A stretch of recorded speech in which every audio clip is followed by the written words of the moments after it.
10,000 ভূত, যে ভূতেরা গিলে খেয়েছে আমফানের যাবতীয় ত্রাণ অনুদান।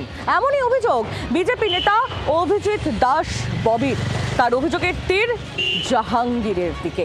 জাহাঙ্গীর খান ফল তার স্বঘোষিত পুষ্পা তার দিকেই, এবং তার পাশাপাশি তৎকালীন যিনি অতিরিক্ত জেলাশাসক ছিলেন তাকেও নিশানা করেছেন বিজেপি নেতা ববি।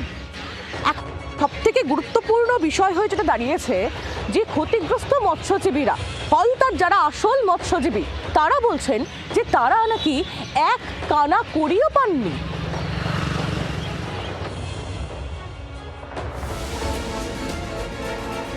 ফলতার পুষ্পা জাহাঙ্গীর খানের আরও এক দুর্নীতির পর্দাফাঁস।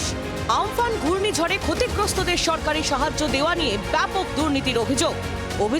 কয়েক কোটি টাকার দুর্নীতি হয়েছে ফলতায়।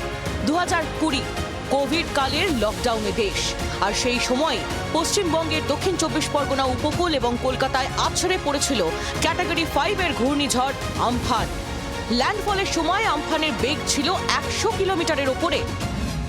অভিযোগ, আমফানে ফলতার 10,000 মৎস্যজীবীকে ক্ষতিগ্রস্ত দেখানো হয়, কিন্তু বাস্তবে অত সংখ্যক মৎস্যজীবী সেখানে নেই।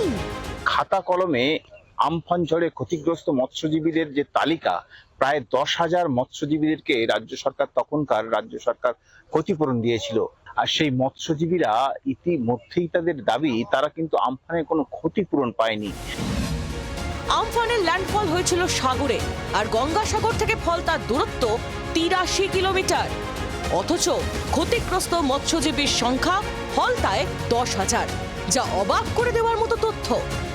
এই সময় যে মৎস্য চাষীদের যাদের ক্ষতিপূরণ দেওয়া হয়েছিল তার লিস্ট এটা দক্ষিণ 24 পরগনা। এখানে কাকদ্বীপ নামখানায়, সেখানে দেখা যাচ্ছে কাকদ্বীপে 814, নামখানায় যেখানে সব থেকে বেশি মৎস্যজীবী সেখানে হচ্ছে 3,000, অথচ ফলতাতে দেখা যাচ্ছে যেখানটায় 10,000 মৎস্যজীবী। এই 10,000 যে আপনার সংখ্যাটা বলছেন, এটা আমরাও তখন শুনেছি, আমরা বলেছি প্রশাসনকে, কিন্তু তারা কর্ণপাত করেনি। ওই একচেটিয়া চলেছিল, সব কমিশনের মধ্যে দিয়ে চলে গেছে। তাদের যে এত পরিমাণ দুর্নীতি করেছে তার সীমাহীন।